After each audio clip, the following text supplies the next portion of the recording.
Chapter 29. One of Anna's objects in coming back to Russia had been to see her son. From the day she left Italy, the thought of it had never ceased to agitate her, and as she got nearer to Petersburg, the delight and importance of this meeting grew ever greater in her imagination. She did not even think of how it was to be arranged. It seemed to her natural and simple to see her son when she should be in the same town with him. But on her arrival in Petersburg, she was suddenly made distinctly aware of her present position in society, and she grasped the fact that to arrange this meeting was no easy matter. She had now been 2 days in Petersburg. The thought of her son never left her for a single instant, but she had not yet seen him. To go straight to the house where she might meet Alexey Alexandrovitch, that she felt she had no right to do. She might be refused admittance and insulted. To write and so enter into relations with her husband, that it made her miserable to think of doing. She could only be at peace when she did not think about her husband. To get a glimpse of her son out walking, finding out where and when he went out, was not enough for her. She had so looked forward to this meeting. She had so much she had to say to him. She so longed to embrace him, to kiss him. Seryosa's old nurse might be a help to her and show her what to do. But the nurse was now not living in Alexey Alexandrovitch's house. In this uncertainty, and in efforts to find the nurse, 2 days had slipped by. Hearing of the close intimacy between Alexey Alexandrovitch and Countess Lydia Ivanovna, Anna decided on the 3rd day to write to her a letter, which cost her great pains, and in which she intentionally said that permission to see her son must depend on her husband's generosity. She knew that if the letter were shown to her husband, he would keep up his character of magnanimity and would not refuse her request. The commissionaire who took the letter had brought her back the most cruel and unexpected answer, that there was no answer. She had never felt so humiliated as at that moment when, sending for the commissionaire, she heard from him the exact account of how he had waited and how afterwards he had been told there was no answer. Anna felt humiliated, insulted, but she saw from her point of view Countess Lydia Ivanovna was right. Her suffering was the more poignant that she had to bear it in solitude. She could not and would not share it with Vronsky. She knew that to him, although he was the primary cause of her distress, the question of her seeing her son would seem a matter of very little consequence. She knew that he would never be capable of understanding all the depth of her suffering, that for his cool tone at any allusion to it, she would begin to hate him. And she dreaded that more than anything in the world, and so she hid from him everything that related to her son. Spending the whole day at home, she considered ways of seeing her son, and had reached a decision to write to her husband. She was just composing this letter when she was handed the letter from Lydia Ivanovna. The Countess's silence had subdued and depressed her, but the letter, all that she read between the lines in it, so exasperated her. This malice was so revolting beside her passionate, legitimate tenderness for her son that she turned against other people and left off blaming herself. This coldness, this pretense of feeling, she said to herself. They must needs insult me and torture the child, and I am to submit to it? Not on any consideration. She is worse than I am. I don't lie, anyway. and she decided on the spot that next day, Seryosa's birthday, she would go straight to her husband's house, bribe or deceive the servants, but at any cost, see her son and overturn the hideous deception with which they were encompassing the unhappy child.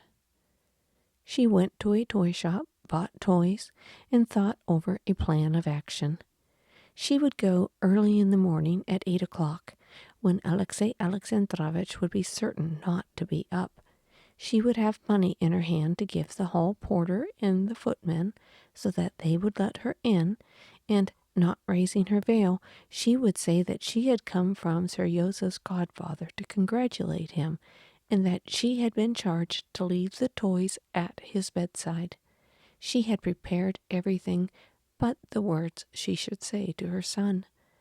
Often as she had dreamed of it, she never could think of anything. The next day, at 8 o'clock in the morning, Anna got out of a hired sledge and rang at the front entrance of her former home. "Run and see what's wanted. It's some lady," said Kapitonich, who, not yet dressed in his overcoat and galoshes, had peeped out of the window and seen a lady in a veil standing close to the door. His assistant, a lad Anna did not know, had no sooner opened the door to her than she came in, and pulling a 3-ruble note out of her muff, put it hurriedly into his hand. "Seryosa, Sergei Alexeich," she said, and was going on. Scrutinizing the note, the porter's assistant stopped her at the second glass door. "Whom do you want?" he asked. She did not hear his words and made no answer. Noticing the embarrassment of the unknown lady, Kapitonich went out to her, opened the second door for her, and asked her what she was pleased to want. "From Prince Skordimov for Seryosa," she said. "His honor is not up yet," said the porter, looking at her attentively. Anna had not anticipated that the absolutely unchanged hall of the house where she had lived for 9 years would so greatly affect her. Memories, sweet and painful, rose one after another in her heart, and for a moment she forgot what she was here for. "Would you kindly wait?" said Kapitonich, taking off her fur cloak. As he took off the cloak, he glanced at her face, recognized her, and made a low bow in silence. "Please walk in, Your Excellency," he said to her. She tried to say something, but her voice refused to utter any sound. With a guilty and imploring glance at the old man, she went with light, swift steps up the stairs. Bent double, and his galoshes catching in the steps, Kapitonich ran after her, trying to overtake her. "The tutor's there. Maybe he's not dressed. I'll let him know." Anna still mounted the familiar staircase, not understanding what the old man was saying. "This way, to the left, if you please. Excuse it's not being tidy. His honor's in the old parlor now," the hall porter said, panting. "Excuse me. Wait a little, Your Excellency. I'll just see," he said, and overtaking her, he opened the high door and disappeared behind it. Anna stood, still waiting. "He's only just awake," said the hall porter, coming out, and at the very instant the porter said this, Anna caught the sound of a childish yawn. From the sound of this yawn alone she knew her son, and seemed to see him living before her very eyes. "Let me go in. Go away," she said, and went in through the high doorway. On the right of the door stood a bed. Sitting up in the bed was the little boy. His little body bent forward with his nightshirt unbuttoned. He was stretching and yawning. The instant his lips came together, they curved into a blissfully sleepy smile, and with that smile he slowly and deliciously rolled back again. "Seryosa," she whispered, going noiselessly up to him.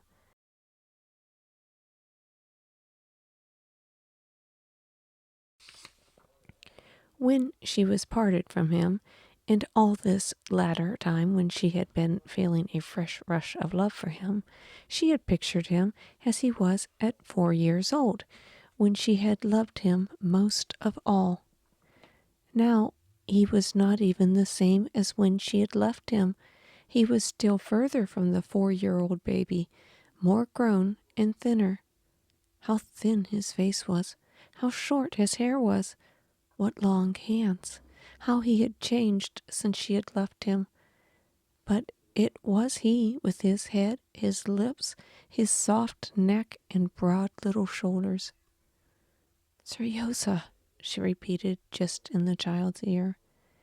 He raised himself again on his elbow, turned his tangled head from side to side as though looking for something, and opened his eyes. Slowly and inquiringly, he looked for several seconds at his mother standing motionless before him. Then all at once he smiled a blissful smile, and shutting his eyes, rolled not backwards, but towards her into her arms. "Seryosa, my darling boy," she said, breathing hard and putting her arms around his plump little body. "Mother," he said, wriggling about in her arms so as to touch her hands with different parts of him.